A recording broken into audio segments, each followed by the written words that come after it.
I'd like to welcome my guests for today, Matt Bennett and Michelle Cote, and they have a fascinating project that they're working on, and I'm going to let them tell you all about it. So Matt, welcome today, and Michelle, welcome. It's great to have you.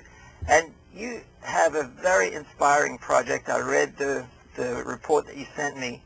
So why don't you tell us what it is that you're working on? Great, thank you. It's a pleasure to be here today. In the big picture, our project really is about helping people align their actions with their thoughts.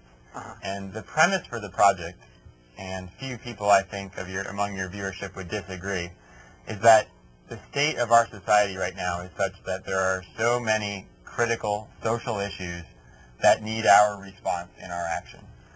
And we deeply believe that lots of people right now are asking those questions of how can I get involved, how can I help, and how can I do so in a way that would have an impact. Yeah. And so we've designed this project in response to those questions to help inspire people to become more socially aware and engaged, and to equip them to do so in a way that has a difference.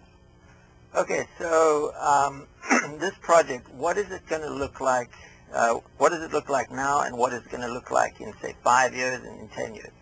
Well, we're really starting, I think, with our tack and our approach is looking at people who are retiring at the moment, who have really been positive forces of change for the past 50 to 75 years, and trying to call out the lessons that they have learned over the course of their careers and distill those lessons in a form that people who are looking to make that next step and looking to get involved can digest and use so that they can become effective in their own actions. Just to add on to Michelle's comments, the cornerstone of the project will be a book, which we'll distribute widely as a sort of a mass publication, and that book will tell the stories of 10 older social change makers with an idea of passing on their lessons learned to an audience of our peers. Okay, so take us back a step or two. When did this idea formulate in your mind, in your brain? Both of you, how did you meet? How come you're doing this right now? It's a good question, and Michelle and I will have different answers to that, but interestingly enough, we've had parallel tracks even before we joined up on this project. Just to speak to mine, I had spent the past 3 years working with a fascinating couple of change makers, husband and wife, who incidentally have spent their lives working in the peace-building field, mostly internationally, Bob and Alice Evans.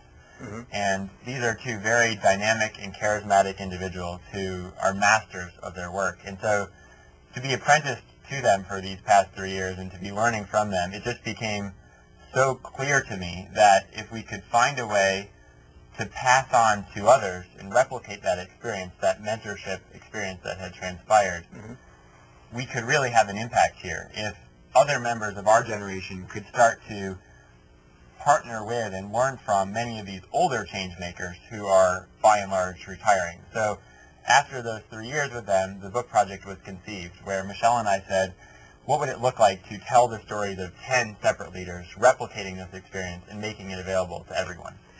So before we get to Michelle, how come you were in that apprenticeship, so to speak, with him? What brought that about? Pushing back towards the beginning. It's a harder question to answer. I suppose I should give some credit to my parents, who raised me in a family where we were aware of public affairs and traveling, and my parents were travel agents for a period in my life. So by the time I was at college, I had a real curiosity for that.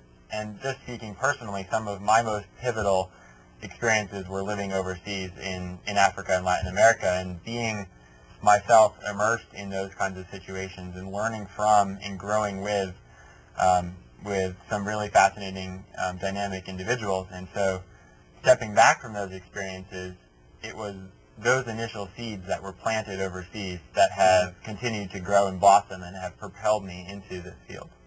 So what were some of the experiences that you encountered that you feel had such a formative effect on you? Probably the foremost among those was a tenure that I had in Uganda. And I was living there with a host family who took me into their house relatively rural village outside of the capital city, and I had a fascinating mother who was a shopkeeper and a local craftswoman who took so much time out of her days over that period of 2 months with her to nurture me and to bring me to know and understand her country. And that immersion and an awareness that grew out of it of the dynamics of our world, recognizing how, on the one hand, seemingly distant it can be to be an American in Uganda. On the other hand, how deeply connected we were. And so having conversations with her about the effect of U.S. foreign policy on the war in northern Uganda, for example, really brought me to see that, in fact, on the big picture scale, we are probably much more globally interconnected than many of us recognize, and that the corollary of that is that we are therefore much more responsible in becoming more globally active and taking the actions that will create a both national and community-based, but also international policy and mindset for society that is just and humane and peaceful. And that so a lot of that goes back to those early beginnings in Uganda. And I would also add very productive and helpful to lift everybody up. Indeed. Right? Okay, Michelle, how about you? Tell us about your beginning in this whole endeavor. Well, like Matt, in my studies in college, I decided that I really wanted to do something with my life that would contribute to the betterment of society, and my particular interest laid in the environment and environmental preservation and that kind of thing. So I did a fair bit of traveling and ended up in Ecuador, in the Amazon basin of Ecuador. And I was working with a group of indigenous communities who were located inside a biological reserve. So they were the natural guardians of their environment. And it quickly became apparent when we were doing that work that the best way to help them preserve the environment around them, that not only is important to them, but the rest of us on the planet, is to help them provide better for their families so that they don't have to look at destructive harvesting activities of the rainforest around them. So that was craft. And they produced lots of different types of indigenous crafts that also had a very special cultural preservation component to it.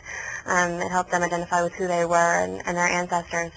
And they were trying to really translate this into business and get a foothold in the marketplace and make this a viable source of income for all of these different communities. And they were struggling to do so.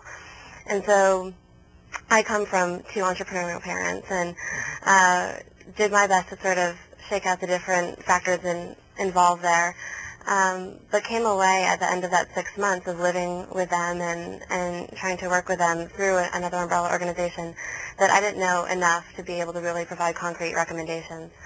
So all of this was to do the research for my undergraduate thesis. Wow. So I came back, graduated, and said, I have a very special connection with these people in Ecuador.